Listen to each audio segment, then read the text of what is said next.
My name is Linette Knight. I am a crochet mixed media artist, wife, mother, magical being, shapeshifter. Okay, you say mixed media artist? Mixed media artist. A lot of times, artists traditionally will find a discipline to study under. You have what's called a multiple disciplinary artist. Mixed media means you're using different mediums, whereas being disciplinary, you're talking about I'm a sketch artist or I'm a paint artist or this type of artist. Mixed media means I use gems, wood, paint, materials of different types from all over, wherever, and bring them in to create the story that you're trying to tell. What started that?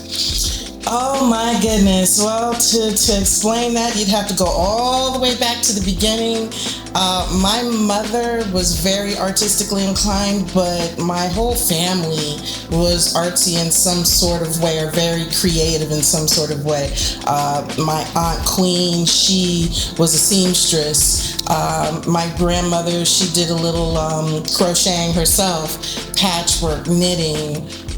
So I had influences from around, but my biggest one was the fact that my mother didn't believe in us staying in the house as kids. We had to get out and do things, and one of her favorite things was to take me to Harlem, to Apollo, and to different shops, boutiques, and things to get not only the culture, but to see the art. She was a big art lover, poetry lover, performance, and so that's always been a part of me. But as I've grown up, I've dipped into fashion design, interior design, art, and I turned around and married a graffiti artist. So I started hopping trains too at one time. My very first piece of art was a dollhouse that I got for my birthday one time. I was so determined to put this little wood dollhouse together. It had a zillion pieces, and it was not easy, and I got so frustrated, but I was determined to put it together. And once I put it together, it wasn't enough. I had to paint it up. I had to deck it out. Each room in that dollhouse was different. I did the shading. I did the furniture in the dollhouse. I painted all the people and things, and by the end of it, it was an art piece. It wasn't just a dollhouse. So I wasn't satisfied until it was an art piece. How old was you, man? I want to say I was like maybe 7 or 8 then. Yeah, I was really young at that point, because Mom used to love doing little stuff like that with me. And this one I wanted to do by myself. I wanted to get it done by myself, but it was hard. It really frustrated me. So I was like, do I really want to do this? But once it was done, I was so proud. Yeah, and it's just been a bug ever since. So ever since then, ever since you caught that bug, you knew this is where you were going to be. Yep, at 7 or 8. I want to say about 10 years old, my father actually was transferred with an IBN down here in North Carolina, and it was truly a culture shock for me. I kind of went into myself. And I used my creative side to help center myself. It was kind of like a protective blanket more than anything else. It wasn't necessarily about just being creative, it was about protecting me. And so that was when I started dipping and dabbling into fashion, because in school, even in middle school and into high school, I would draw on jeans, and I would take clothing apart, mix and match, and make my own little, stuff. And my friends used to love seeing that, so they would buy things from me, and that's how I made my lunch money, or my go and shop for little stuff money here and there.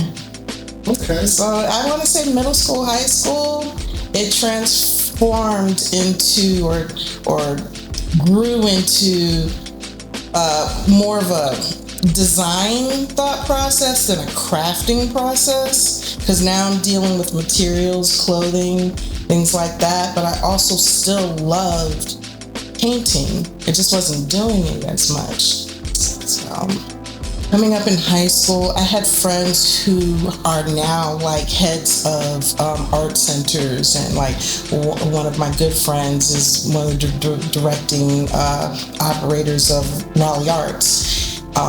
Knowing these type of people growing up and knowing that's what they were naturally exposed me to a lot of different types of art.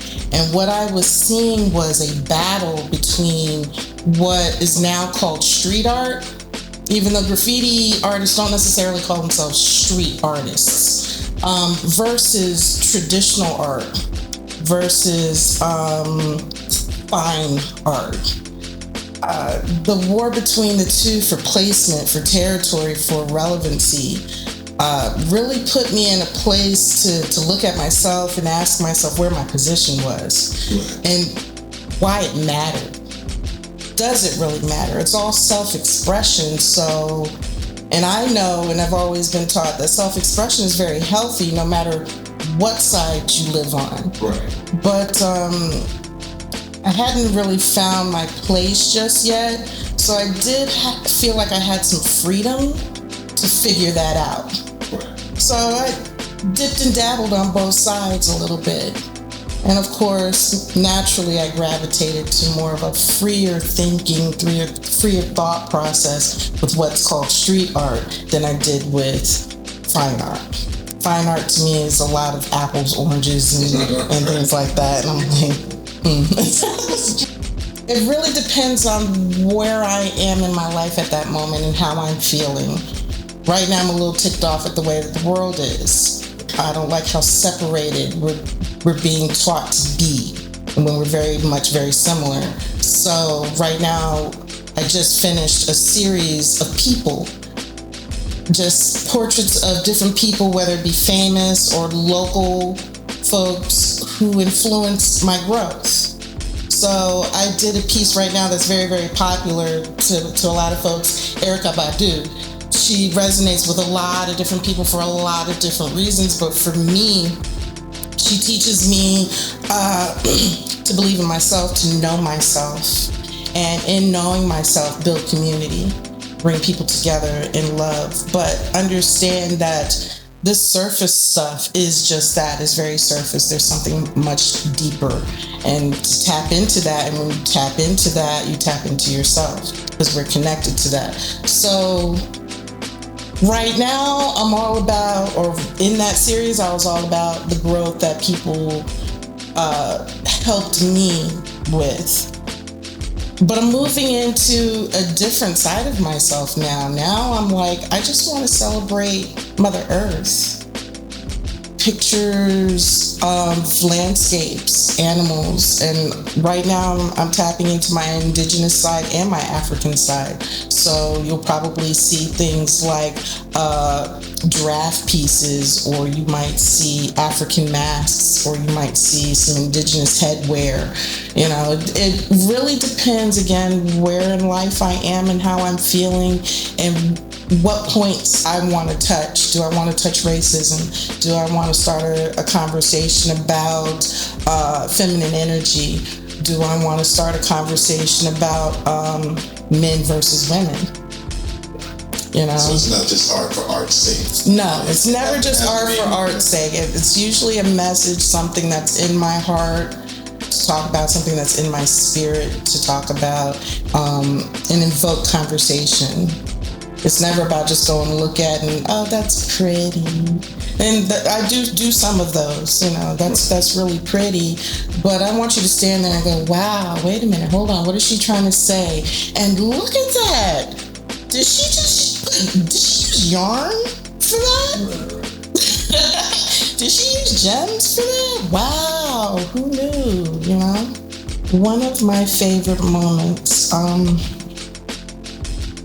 I was hired for a project at the North Carolina Museum of Art to do a crochet coral reef. I want to say that this coral reef ended up being about 12 feet long, 5 feet high. And it was a community of over 400 volunteers who helped with this. And I got to hold workshops to teach folks who didn't know how to crochet. And I taught children from the age of 6 to seniors to the age of, I think she was 82. And it warmed my heart because, for one, the project was attached to awareness of the pollution in our oceans, destroying the coral reefs. Look at the beautiful environment, ecosystem that we're destroying with our excess, but what you're destroying, you don't realize actually changes the tides of many different things in our environment, not just the ocean. So it felt good to be a part of a cause and bring awareness, but it felt even better that I had all of these beautiful people from all different walks of life, shapes, colors, sizes, religions, spiritualities. It was a plethora of just people. And they all expressed how this is very important to them and how the craft that we were working with could even hold this much weight and this much color. Like, yarn does this. Yes, yarn does this. You do this. You manipulating this yarn to create this message does this. And that was amazing. That was absolutely amazing. It wasn't the first one that I had done that way. I did another one where I traveled across the USA and we were making billboard-sized murals out of yarn. Those also took a lot of volunteers to do kind of the same thing, in different states, celebrating prominent women in that community, each one of those communities. And again, all different walks of life, all different sizes, colors, people just coming together like-minded in a love state. Yeah, those are my favorite. Well, I am a huge fan of Jean-Michel Basquiat. I'm a huge fan. One, because of the graffiti. Two, we have very much in common where we dealt with depression and just dealing with finding our places in the world. The stories that we've told through different elements in our art. So definitely like Jean-Michel Basquiat, but I've been influenced by more than just artists. Like, I did a piece of and her name is slipping me. The young lady from Alvin Ailey who passed, I call her young.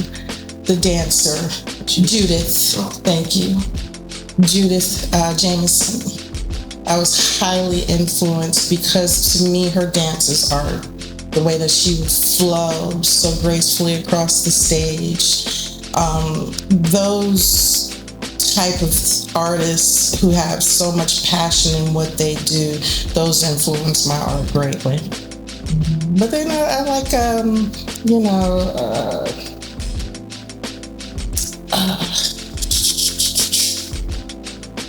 having a brain fart. We're just having a brain fart session right now. Van Gogh is a favorite. I love Van Gogh. Yes, his history is so dark and his pieces are so intriguing and in-depth. In some cases you don't know whether to love or hate the man. His story is vast. But yeah. And then there's like Ewok. Ewok is graffiti.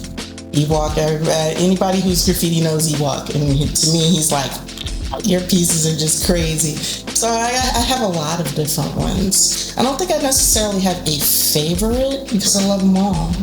I love them all equally, and they serve their purpose for different pieces and different feelings and expression.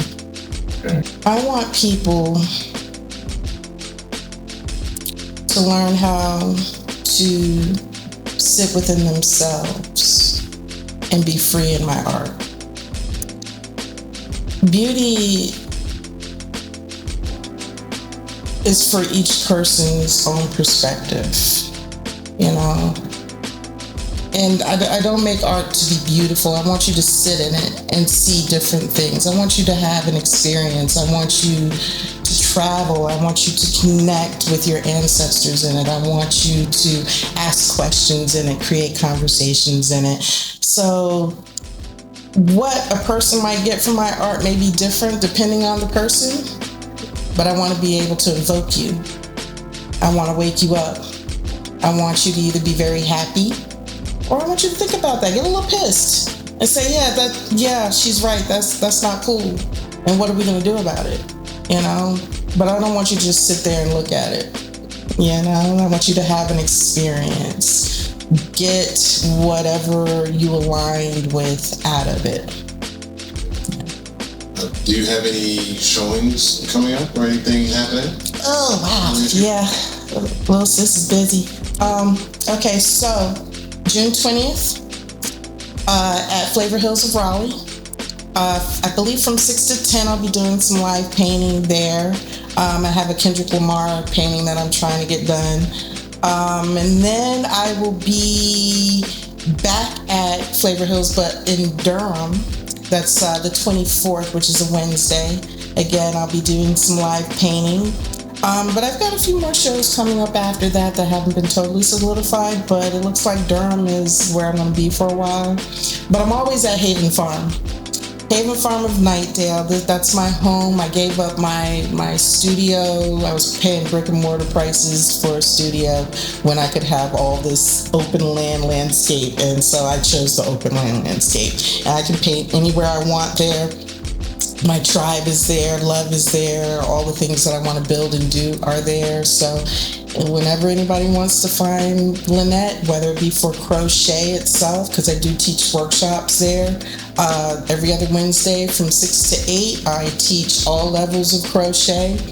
And even if you are a crocheter and you just need a place to commune, you know, and build and get tips and so on and so forth, I invite everybody out. But yeah, that's where you'll find me. Okay, and where online can people find you?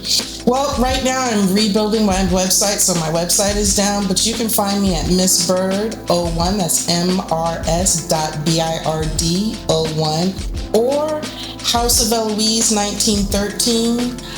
There are underscores between each word, and those are both Instagram, or you can find me as Linette Smith, unfortunately under my maiden name, for Facebook. But you'll know me. You'll see all the little crochet art up there. Okay, last thing. Final word for the world. Final word for the world.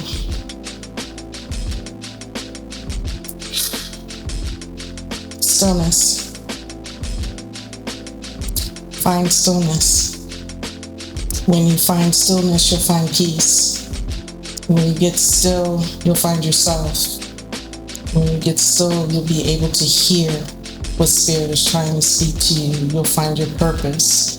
You'll find where that purpose is going to lead you in that stillness. And stillness resets your nervous system and opens up your mind, opens up your heart, cleanses the spirit. Stillness is where you'll find the best artwork.